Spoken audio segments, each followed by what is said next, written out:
This is Scotland Yard, the HQ of the Metropolitan Police. It's here that the Met, Britain's most well-staffed, well-armed and well-known police force, has been headquartered since its foundation in 1829. The Met as an institution is the archetype of how you build and sustain a strong state. Ostensibly, the state-building programmes of Nehruvian India and late Georgian Britain would seem to be miles apart. However, if you look more deeply at the Met and compare it to institutions in India, you find that there are dozens of points of crossover. Here, we argue that states require three critical ingredients to be considered strong. Both India and Britain have striven for them: strong institutions, a strong ability to exert force, and strong popular legitimacy. Together, they are crucial in understanding the idea and reality of the strong state in Britain and Indian contexts. Ironically, we found that when at Scotland Yard, there is also a less tangible but important political logic that might explain why multinational states, such as India and Britain, must be strong. The clue is in the name. Multinational states are stalked by an ever-present fear of failure and break up into their constituent parts like Scotland. How do you prevent this? You strengthen.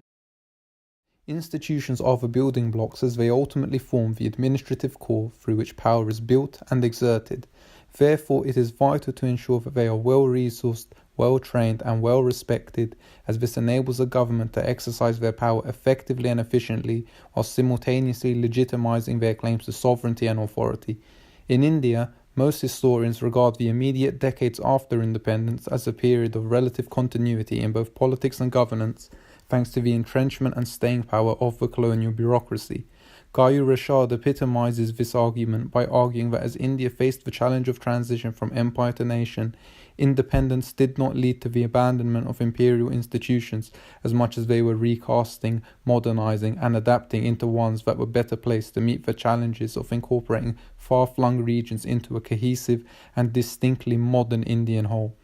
Baruah also emphasizes the role of strong institutions, sometimes of a de facto variety, in entrenching state control and building popular legitimacy. Baruah argues that India faced a crisis of perception and control when it incorporated the restive northeast, especially the previously natively ruled Manipur and Nagaland. To manage with emerging separatist threats, which began in earnest in Nagaland in 1954 and in Manipur in the mid-1960s, New Delhi created a centrally controlled parallel system of governance. This new institutional system made the Indian military, paramilitary and police forces the key operational node in controlling, protecting and implementing basic state structures in the region. Yet it also required limited participation from local officials. Rather than dismissing them, Delhi worked with elected state governments while designing counterinsurgency strategies. After all, since the separatists had some popular sympathy, the perception that operations have the tacit support of elected state governments, which implement the hearts and minds development side of the Indian government strategy, have been key in building support and legitimacy for the Indian state there. State building in these restive northeasterly provinces is mirrored here in London. The Met, which was formed in 1829, was done so to meet the challenges of a rapidly growing and changing city, in a Britain that was increasingly unstable socially. Just as in Manipur and Nagaland, the Met was created, according to Clive Emsley, as a parallel system of policing to that which was already in place. The key difference was that it was designed to consolidate the power the British government could exert directly over the city.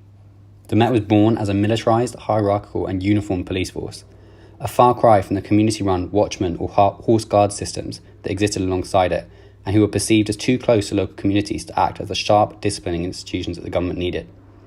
The analogues with the northeasterly Indian units like the Central Reserve Police Force and the Border Security Force are manifest. Max Weber, a German sociologist, emphasized the extent to which a state has a monopoly on the legitimate use of force as a key indicator of state strength. Achieving this was critical for emergent India. The Telangana rebellion that raged between 1946 and 51 offers an interesting insight into the fragility of the institutions inherited from the colonial administration and can be used as a measure of the strength of the Indian state in this region. Sherman argues that the experience in Hyderabad illustrates the uncertainty characteristic of the post-colonial state. Of particular interest is the fact that police, military and members of the bureaucracy assumed responsibility for the governance of Hyderabad with limited success.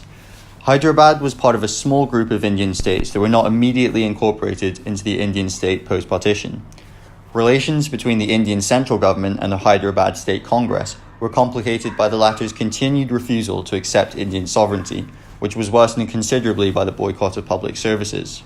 The September 1946 declaration of a state of emergency was a key development, and marks the deployment of Indian troops into the Hyderabad state, with the initial objective of forcing the local government to reinstall Indian troops and allow them to restore order. The use of force by the Indian government to resolve the Hyderabad statehood question had important implications for the subsequent development of the Indian state. This is indeed the view of Sherman, who argues that the experiences of the Indian government in Hyderabad helped it to develop a confidence in developmental planning and institution building as a primary focus for augmenting the power of the state. In the case of Hyderabad, it soon became apparent that the Indian central government had to develop the institutional framework necessary to quell uprisings, and that those left behind by the colonial administration were not up to the task. When we were at Scotland Yard, we realised that there was also a less tangible and more psychological reason why states like Britain and India might feel the urgent need to strengthen, and strengthen quickly.